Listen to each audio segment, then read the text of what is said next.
Le cobra royal, la veuve noire, le frelon géant, le scorpion et le taon. Ils peuvent tous mordre, piquer et injecter du venin dans ton corps. Cela fait généralement mal, tu ressens des sensations de brûlure, ton corps peut réagir de manière imprévisible. Mais si tu te dépêches, les médecins t'aideront. L'endroit de la piqûre te fera mal pendant quelques jours, mais ensuite, tu l'oublieras. Mais que se passe-t-il si tu reçois une piqûre que tu ne pourras jamais oublier, causée par une plante insignifiante ? Tu ne remarqueras peut-être même pas que tu la touches, mais ton corps réagira immédiatement. Le simple fait d'approcher cette plante peut provoquer des étouffements et de la toux. Tes yeux vont se mettre à pleurer, mais si tu la touches accidentellement, eh bien, la douleur durera plusieurs jours, semaines, mois ou plusieurs années. Même après une longue période, cette sensation désagréable peut revenir à des moments inattendus. Tu te souviendras de ta rencontre avec cette plante pour le reste de ta vie, c'est certain.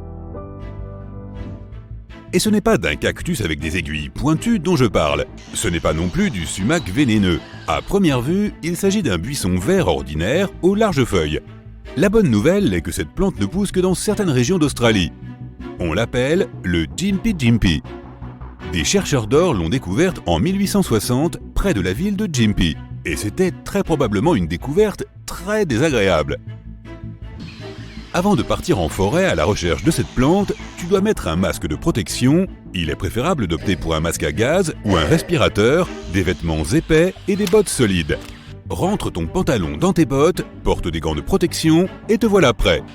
Il n'est pas nécessaire d'aller très loin dans la nature. Cette plante pousse à la lisière de la forêt, près des ruisseaux. Tu passes par quelques arbres et tu te rapproches de l'eau. Là, dans un fourré dense, tu remarques ce dangereux buisson. Il peut atteindre jusqu'à 3 mètres de haut, et ses feuilles vert foncé en forme de cœur, aux bords déchiquetés, peuvent atteindre 0,5 mètres de large. Cette plante peut facilement être confondue avec l'ortie ou la bardane. La seule chose qui peut t'aider à identifier le Gympie Gympie est une fine couche de duvet qui recouvre ses feuilles. C'est comme s'il t'encourageait à le caresser. Mais ne tombe pas dans ce piège, ce n'est pas un duvet tout doux. Ce sont de minuscules poils toxiques. Ils ne sont pas seulement sur les feuilles, mais volent aussi autour de la plante. Si tu retires ton masque à gaz, tu auras l'impression que du poivre moulu est entré dans ton nez. Tu auras alors une crise d'éternuement incontrôlable. Ton nez te démangera. Tu auras du mal à respirer et ta langue gonflera. Tu auras l'impression que tes yeux sont en feu. Et si tu restes là pendant un certain temps, cette plante pourra sérieusement nuire à ta santé. Pendant de nombreuses années, le Gympie Gympie a causé d'énormes problèmes aux bûcherons et aux chasseurs. Même lorsqu'ils connaissaient son existence, ils la touchaient souvent accidentellement en travaillant. Cela suffisait à rendre les gens malades pendant plusieurs semaines. Il y a eu des cas où les piqûres ont fait mal pendant des décennies. Un homme a affirmé avoir ressenti des douleurs pendant 2 ans après avoir touché la plante. Il éprouvait des sensations extrêmement désagréables chaque fois qu'il prenait une douche froide. Les gens comparent cette sensation à la piqûre de 30 guêpes simultanément. Et le pire, c'est que les médecins ne peuvent pas vraiment t'aider dans cette situation. Même une vieille feuille séchée posée sur le sol présente un grave danger. Tu peux laisser tomber ton téléphone ou ton gant, essayer de le ramasser et toucher accidentellement la feuille de Gympie Gympie. Pour l'étudier, il faut prendre une feuille avec une pince à épiler et la mettre dans un récipient sous vide. C'est fait. Tu peux maintenant transporter ton échantillon au laboratoire et révéler son secret. Le Gympie Gympie est l'une des 6 espèces d'arbres urticants originaires d'Australie. Il pousse au soleil, entouré d'autres plantes. Et plus surprenant encore, il y a des trous dans ses feuilles.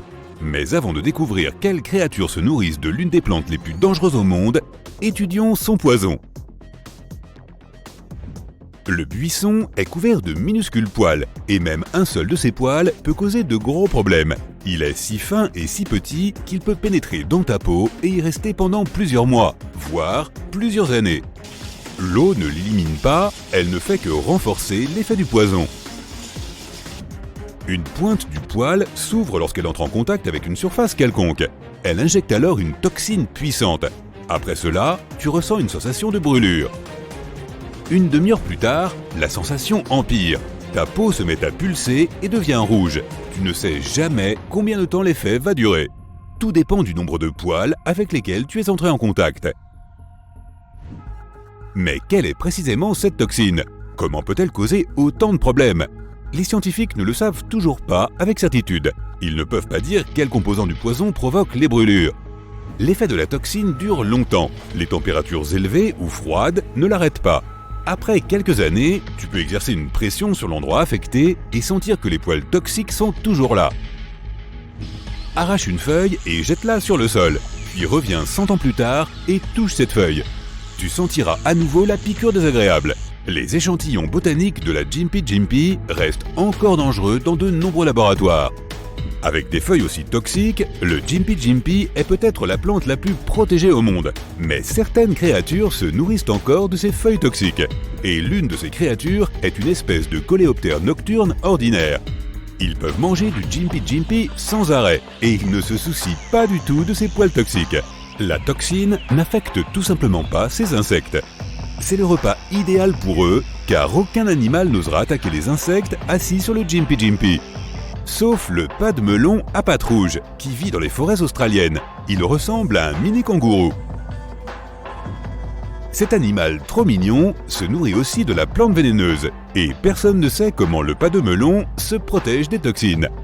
Mais contrairement à ces créatures intrépides, les gens doivent installer des panneaux d'avertissement autour de ces territoires dangereux et porter des vêtements et des masques spéciaux pour ne pas être blessés par la plante. Et ceux qui se sont approchés du Gympie Gympie doivent laver leurs vêtements juste après. Des poils toxiques sont susceptibles de rester sur leurs pantalons et leurs vestes. Tu as vu l'une des plantes les plus toxiques du monde, mais qu'en est-il de l'arbre le plus toxique? Nous quittons l'Australie et allons en Floride. Imagine que tu te trouves quelque part dans une forêt tropicale, près de la côte des Caraïbes. Il commence à pleuvoir et tu décides de te réfugier sous un arbre. Bien sûr, c'est déjà une mauvaise idée, puisque la foudre peut frapper cet arbre. Mais cette fois, tu devrais t'inquiéter de quelque chose de différent. L'arbre semble ordinaire. Un tronc gris, des feuilles vertes et des fruits semblables à de petites pommes. Tu te tiens à côté de lui pendant quelques secondes et tu sens que ta peau commence à brûler. Tu as l'impression que des gouttes d'acide tombent du ciel. Mais non, c'est encore de l'eau de pluie. Mais quand une goutte touche la surface de l'arbre, elle se remplit de poison. Ensuite, elle rebondit sur le tronc, touche ta peau et provoque la sensation de brûlure. Ne te tiens jamais près d'un hippomane mancinella, aussi appelé mancenillier. Et ne cueille pas non plus ses feuilles et ses fruits. Le tronc, l'écorce, les branches et les fruits contiennent un jus toxique. Même si le temps est chaud et ensoleillé, ne t'approche pas. L'écorce de l'arbre sécrète aussi des toxines. Tu remarqueras peut-être qu'il n'y a presque rien qui pousse autour de l'arbre. Les champignons, les arbustes, les fleurs et les autres arbres ne peuvent pas exister à proximité. Les animaux évitent également cet endroit. Le poison produit par le mancenillier est résistant à l'eau et au feu. C'est pourquoi brûler des branches d'arbres est également une mauvaise idée. La fumée est très dangereuse, surtout pour les yeux.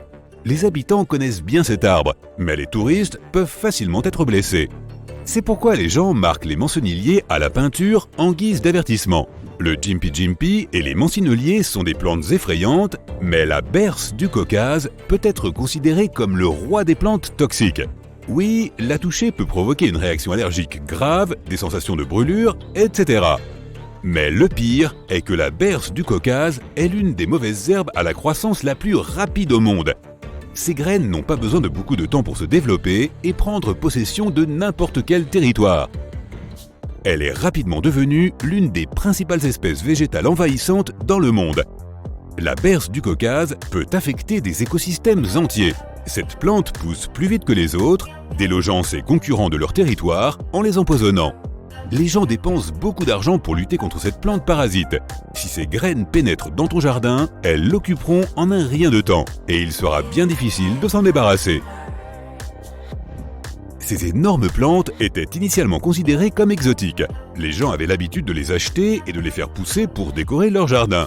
Mais ensuite, des graines de berce ont réussi à s'échapper et une véritable invasion a commencé. La plante peut répandre ses graines sur une vaste zone si tu la coupes, et le vent peut les transporter encore plus loin, vers les territoires voisins. Les scientifiques n'ont toujours pas trouvé de moyens simples et économiques pour lutter contre cette mauvaise herbe.